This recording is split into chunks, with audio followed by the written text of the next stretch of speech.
बिस्मिल्लाहिर्रहमानिर्रहीम सल्लल्लाहु ताला अला मुहम्मद व अला आलिहि व सहबिहि व बारिक वसल्लम।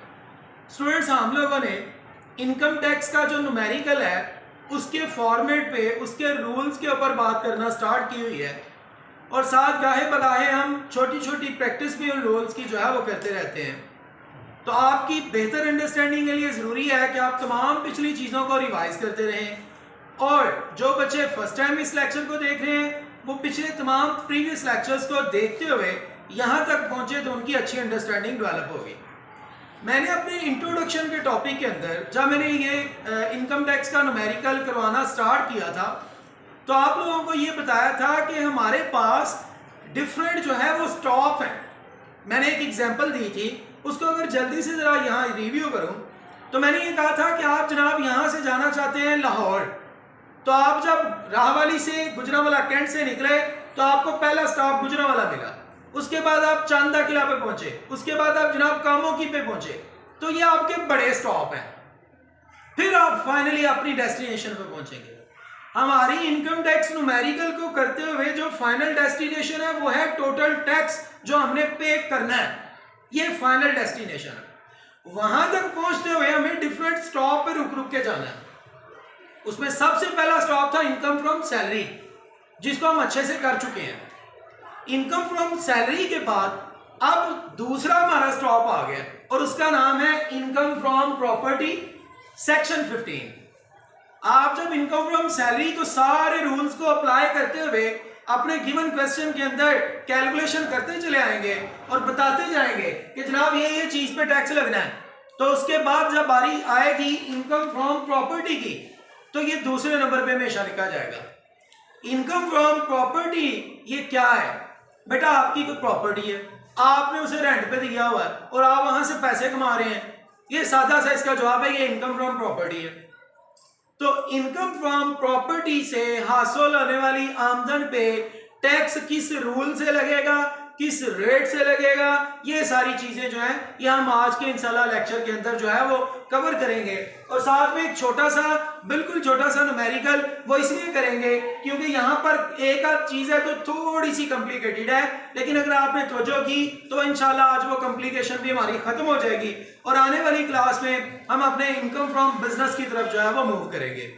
तो इनकम फ्रॉम प्रॉपर्टी जो है उसमें सबसे पहले जब भी वो सवाल के अंदर आपको दिया करेगा क्या जी, रेंट रिसीव्ड और रिसीवेबल और फेयर मार्केट वैल्यू, ये क्या है जी?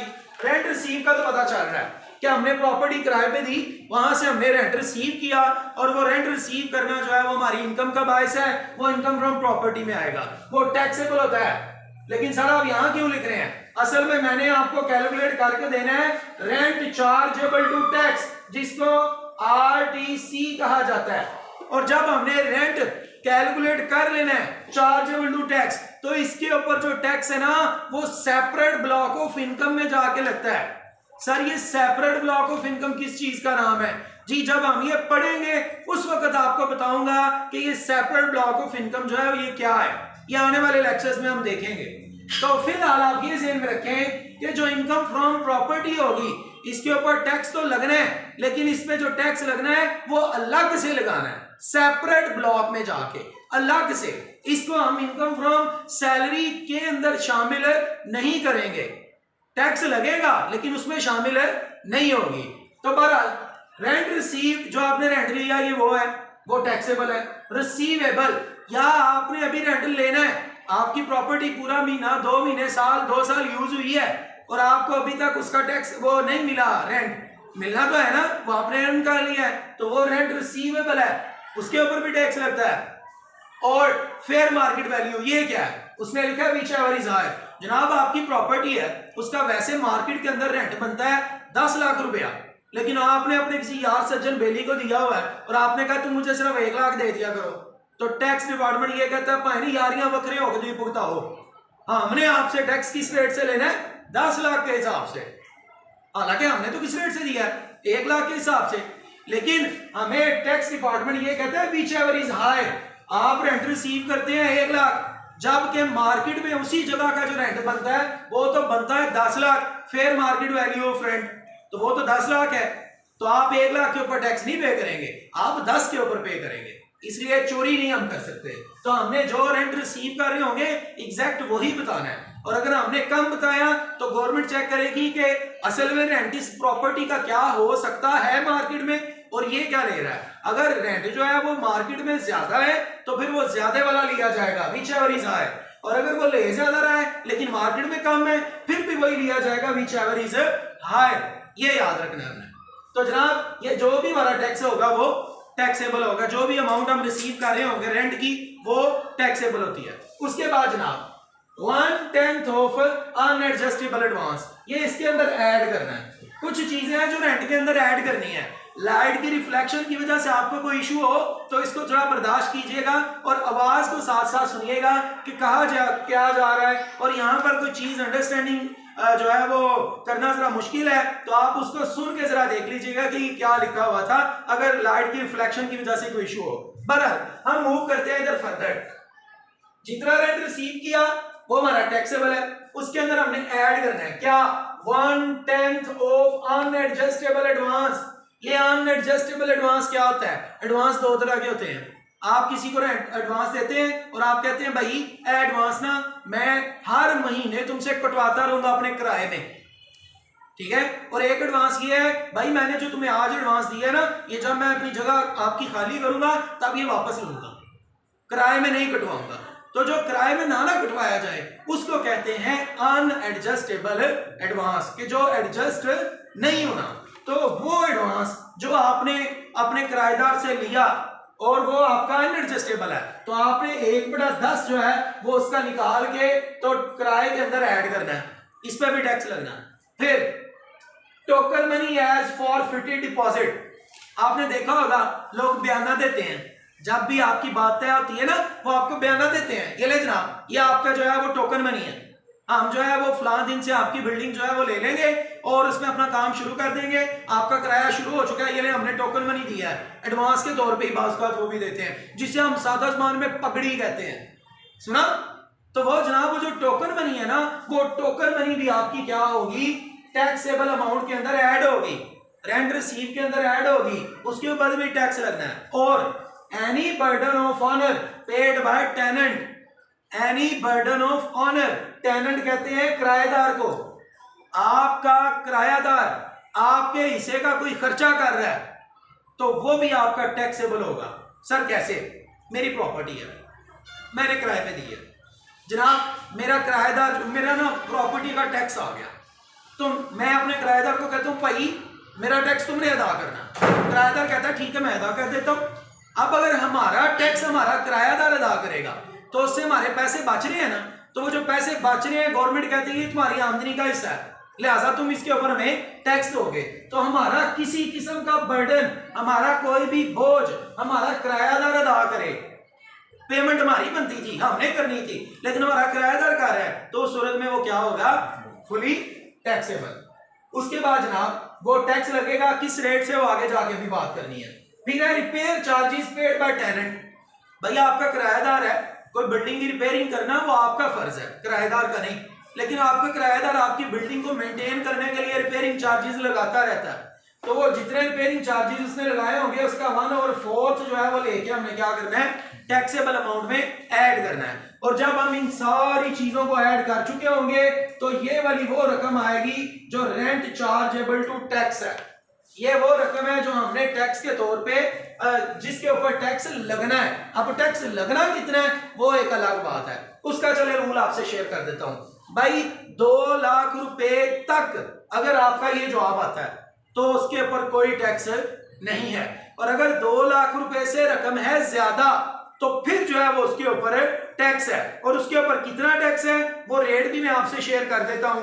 ये जो रेट इस वक्त आपसे मैं शेयर करने जा रहा हूं ये मेरे बेटा आपके इंडिविजुअल पर्सन के लिए है, क्योंकि जो कंपनी का रेट ऑफ टैक्स है वो सेपरेट है और जो इंडिविजुअल पर्सन है जैसा कि आप और मैं हैं तो आपका और मेरा जो रेट ऑफ टैक्स है वो सेपरेट है। तो जनाब जो इंडिविजुअल का रेट ऑफ टैक्स है अगर ये आमदनी आ गई टोटल 2 लाख रुपए तक तो फिर तो कोई टैक्स है, और अगर 2 लाख रुपए से ज्यादा हुई, और कितनी ज्यादा हुई जनाब, 2 लाख रुपए से ज्यादा है और 6 लाख रुपए से कम है 2 लाख से ज्यादा और 6 लाख से कम, तो फिर उसके ऊपर 5% जो है वो टैक्स लगेगा।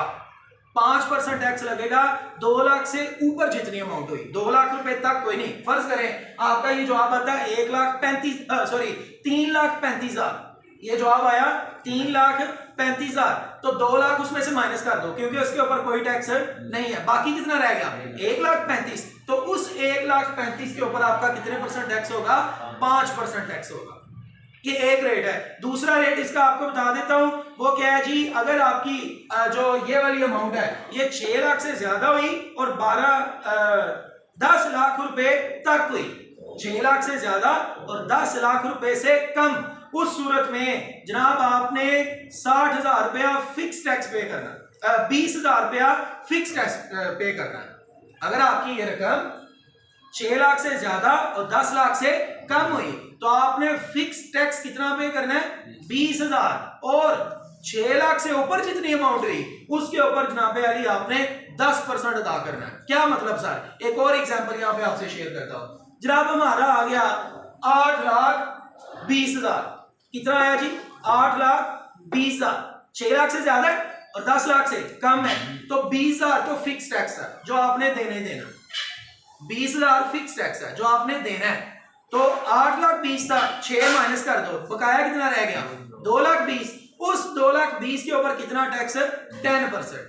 तो ये आपको आपकी बुक में से रेट मिल जाएंगे, ये कोई मसला नहीं है। अगर आपको एक बार सुनने से नहीं याद हुआ तो ये आपको वैसे बुक में जब आप पढ़ेंगे, प्रैक्टिस करेंगे तो आपको याद हो जाएगा। जनाब ये तो कुछ बातें थी आपके इसके एक फॉर्मेट के हवाले से, रूल्स के हवाले से। अब कुछ बातें जो है वो मजीद करते हैं। यहां मैंने 2 नोट लिखे हैं। पहला नोट है 1/10 multiply by new advance minus portion of old advance already charge to tax. इसका मतलब क्या है जनाब? बेटा बात ये होता है कि हमने ना अपनी प्रॉपर्टी किराए पे दी हुई थी, और किराए पे दी थी प्रॉपर्टी, और किराए पे देने के बाद हमारा किराएदार हमारे पास 3-4 साल चला, तो हमने ना उसको फारग कर दिया। हमने कहा बस बेटा आप नहीं तुम्हारे साथ चल सकते। हमने क्या किया, उसका जो एडवांस था ना वो उसको वापस कर दिया। ये हमने जब उसको वापस किया तो फिर एक नए बंदे को किराएदार के तौर पे लिया। जब हमने नया बंदा अपनी दुकान, अपने प्रॉपर्टी के अंदर जो है वो किराएदार के तौर पे दाखिल किया, तो हमने उससे भी तो कुछ एडवांस लेना है। तो जो हमने उससे एडवांस लेना है वो आपका न्यू एडवांस है। ठीक है जी। जब आपने अपनी बिल्डिंग पुराने किराएदार से खाली करवा के नए किराएदार को दी, पुराने किराएदार से भी एडवांस लिया हुआ था, नए किराएदार से भी एडवांस लिया है, लेकिन जो पुराने किराएदार का एडवांस है वो आपने उसे वापस कर दिया है, और नए किराएदार का एडवांस आपने अभी लिया है। उस सूरत में आपने एक फॉर्मूला यूज करना है, 1/10 into multiply by new advance जो आपने लिया होगा वो, और उसमें से माइनस करना है हमने पोर्शन ऑफ ओल्ड एडवांस। तो